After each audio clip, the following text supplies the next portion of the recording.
Bonjour à tous et bienvenue dans cette nouvelle vidéo sous SAS dans laquelle on va poursuivre notre exploration en matière de fusion de données. Donc on va un petit peu abandonner le côté SQL et on va se recentrer sur l'étape data de SAS. Donc on peut en SAS faire des fusions à l'aide de l'instruction merge qui est disponible dans une étape data et c'est exactement ce qu'on va voir dans cette vidéo. Donc j'ai déjà préparé des bases de données donc très simples, très petites pour bien comprendre l'intuition derrière le merge, parce qu'on pourrait très bien utiliser des grandes bases de données mais ce serait plus difficile de comprendre vraiment ce que ça se fait.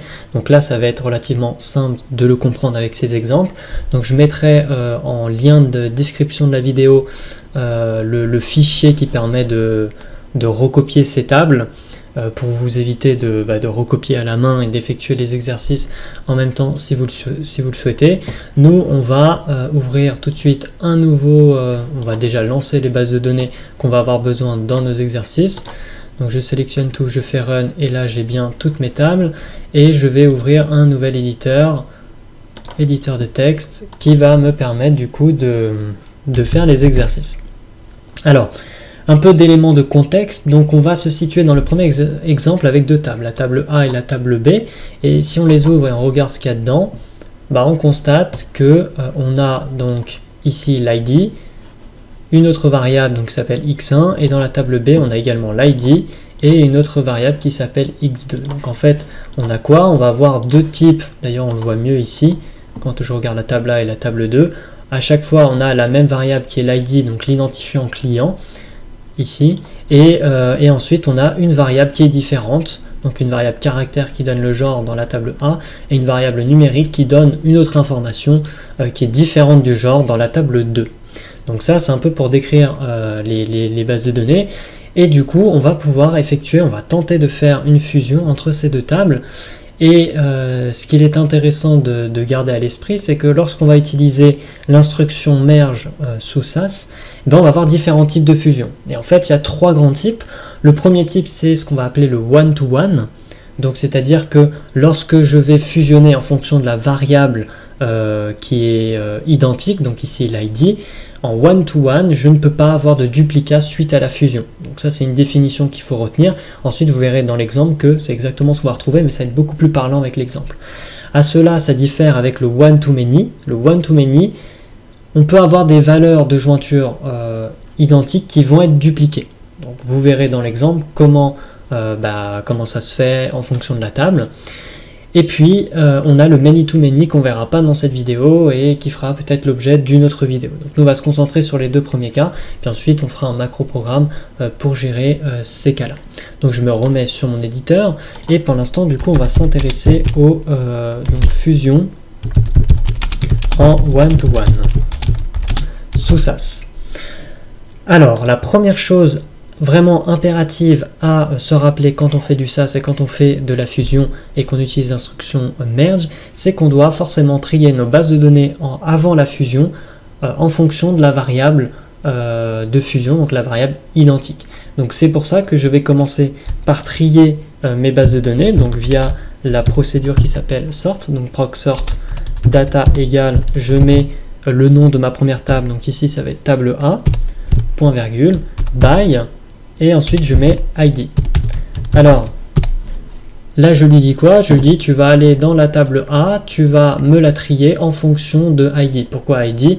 Parce qu'on avait bien vu que l'ID c'était la variable qui était identique pour les deux tables, la table A et la table B. Donc je vais fermer les tables pour éviter pour que ça marche, et je vais faire un copier-coller en modifiant simplement ici le nom de la table que je veux, donc la table B, ce qui va me permettre à la fois de trier la table A ici et trier la table B ici. Donc je vais commencer par exécuter ce script. Donc voilà, là je vérifie mon journal, je n'ai pas d'erreur, donc c'est bon. Donc là j'ai trié mes bases de données. Et une fois que j'ai trié ma base de données, je peux exécuter mon merge en one-to-one. Donc je vais faire data, le nom de la table de sortie qui va être issue de la fusion. Donc moi je vais l'appeler résultat. Donc c'est bien la table qui va résulter de la fusion entre mes deux premières tables. Et ensuite, je vais écrire le mot-clé du coup merge. Là, je mets le nom des tables que je souhaite fusionner, donc table A, table B.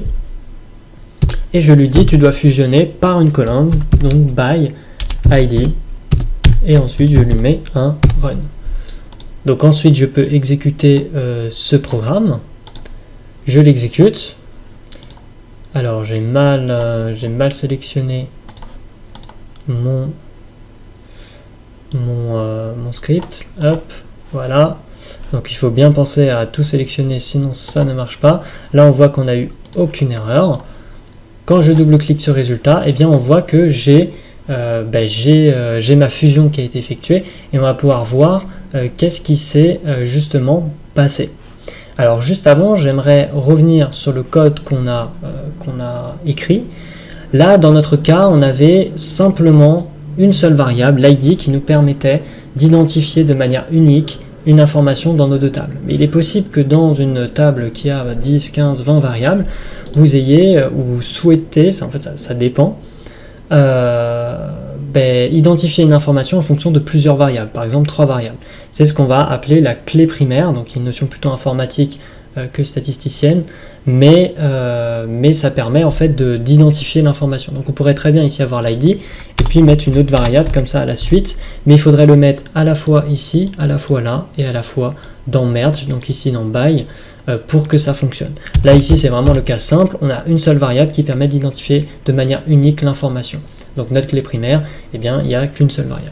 Maintenant, si on regarde un petit peu le résultat, donc qu'est-ce qu'on obtient? On obtient que on a notre colonne de fusion qui a été triée qui ne change pas. On a récupéré l'intégralité de l'information ici de la variable x1.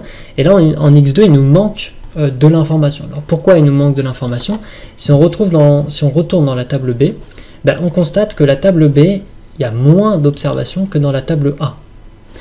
Donc, quand on observe un petit peu les résultats des tables, on constate que par exemple pour l'identifiant qui commence comme ça par 65, qui finit par 52, eh bien je ne vais pas le retrouver dans la base B.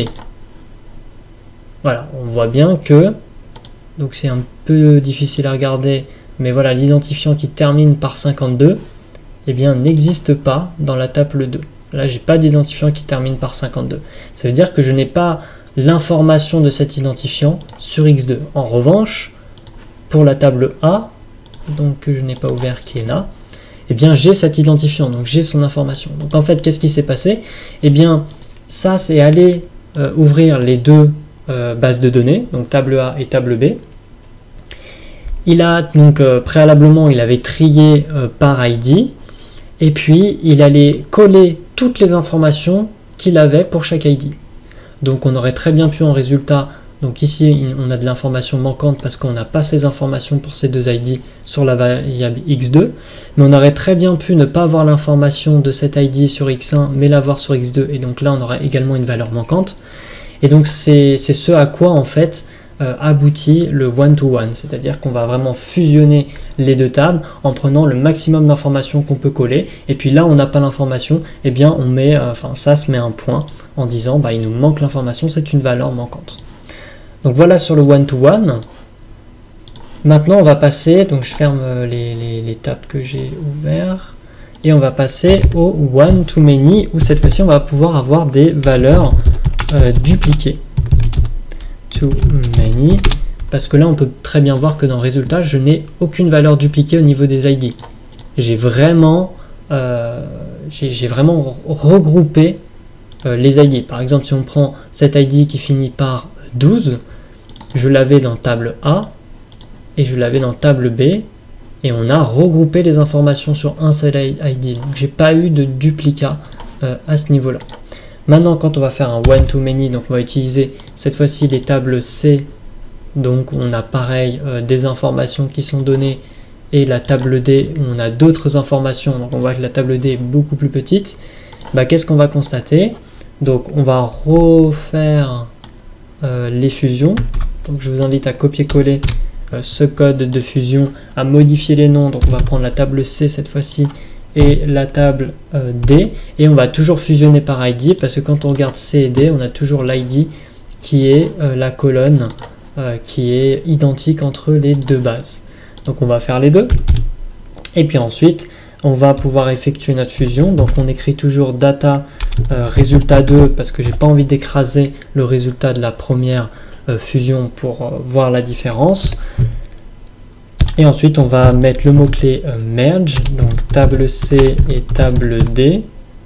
On veut fusionner by ID et ensuite on met un run. Et qu'est-ce qu'on va avoir? Donc cette fois-ci, je vais bien sélectionner mon data. Alors, je vais l'effacer parce que j'ai oublié de lancer les procédures de tri, donc faites très attention. On trie tout d'abord et ensuite on exécute. Donc j'exécute, j'ai résultat 2. Et alors là, qu'est-ce qui s'est passé? On est en one-to-many. Donc en fait, il est allé dans les bases de données. Voilà.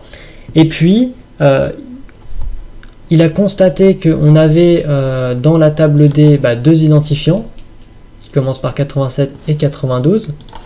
Il est allé dans la table C. Voilà. Et il a constaté que là aussi, on avait à nouveau des identifiants identiques, 87 et 92. Associé à des informations X1 et X2, et du coup, il nous permet en fait d'avoir des duplicats d'ID entre eux sur la table finale. C'est-à-dire que là, au lieu de regrouper les 92 entre eux, eh bien, il a pu les décomposer parce que l'information associée n'est pas forcément la même. Donc, il y a une petite subtilité entre one-to-one et one-to-many, mais c'est très important avant d'effectuer une fusion de se demander, ok, quelle est la structure de ma base de départ, de mes bases de départ, et vers quoi je veux arriver.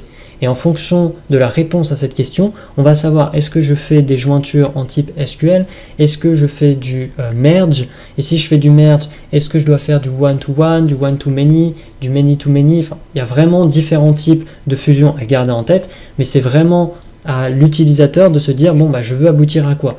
Ça se trouve, c'est même pas une fusion, mais c'est une concaténation qu'on verra dans une autre vidéo. Donc il faut vraiment faire un travail de réflexion avant, de se poser avec une feuille, de se dire, ok, j'ai mes deux bases comme ça, donc comment je peux arriver à un tel résultat, avec quelle procédure, quel type? Parce que ça, s'il fait le travail, mais après, il peut très bien nous donner quelque chose qui ne nous sert pas. Si jamais c'est pas ce qu'on voulait ici, détaillé, ça ne nous sert pas. Donc il faut vraiment savoir ce qui se passe.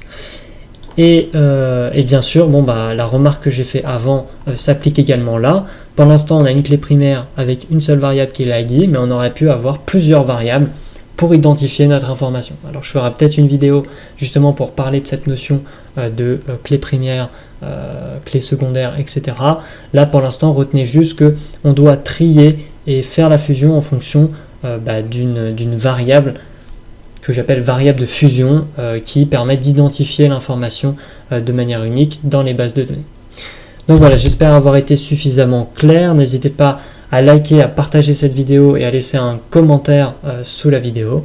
Puis moi je vous dis à très bientôt dans la prochaine vidéo. Ciao à tous.